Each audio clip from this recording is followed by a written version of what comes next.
Hi, I'm Brian Hyder with National Scouting Report, and welcome folks to Scouts Corner, where over the next few weeks we'll demystify the recruiting process for families out there with student athletes that are looking to find scholarships to colleges that fit their overall athletic and academic profiles.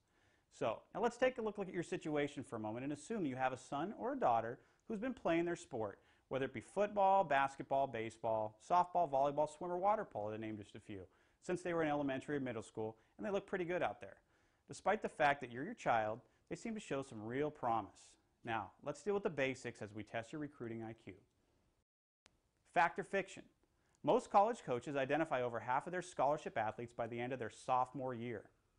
Well, that's a fact. Surveys with Division 1A college coaches show that college coaches identify over 30% of potential student athletes as freshmen, 45% as sophomores, 25% as juniors, and less than 1% as seniors. Which means that if your Johnny or Jane is in their last year of middle school, you need to get prepared.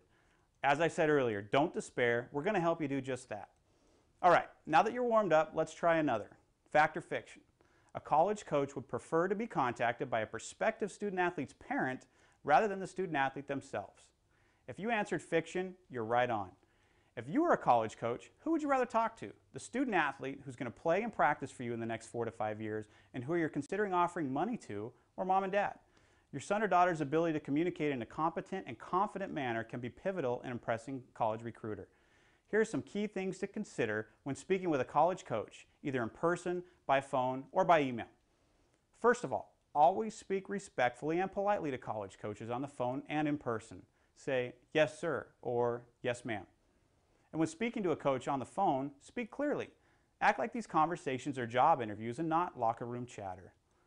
Always speak and respond respectfully to your parents, especially in the presence of a college coach. Colleges want athletes who know how to show proper respect for authority figures. And never call a college coach by his or her first name. This is disrespectful and may offend a coach. And when sending emails to college coaches, write in complete, legible sentences with proper capitalization and punctuation. This is the time to show how intelligent you are, not how entrenched you are in the internet subculture. And when meeting a college coach in person, use a firm handshake and look the coach directly in his or her eyes. This shows maturity and grit. A weak handshake and avoiding eye contact do not. And when you answer the telephone, assume a college coach is on the other line. Be on your best behavior. All right, so now that you've got a taste for some important things to do and avoid when communicating with a college coach, let's throw one more fact or fiction at you for today. Fact or fiction? A Division III college or university can offer an official visit with round-trip transportation for the student athlete, as well as meals and lodging for both the student athlete and his or her parents for up to 48 hours. For those of you who said fact, you're right on. With the exception of the parents' airfare, all schools can offer official visits to a prospective student athlete. Here's your opportunity as parents to see firsthand the environment, the curriculum, and the athletic program at the prospective school you and your student athlete are interested in. Keep in mind, though, that it's the student athlete who should represent and market him or herself at all times during this recruiting process. So these are just a few areas that you need to keep in mind as you and your child get prepared for a rewarding college athletic career. Please make sure to join us over the coming weeks as we work to break down the ins and outs of college recruiting for you. Remember, if you need more information and help navigating the detailed world of college recruiting, you can contact any of our college scouts by logging onto our website. The address is there for you on your screen now.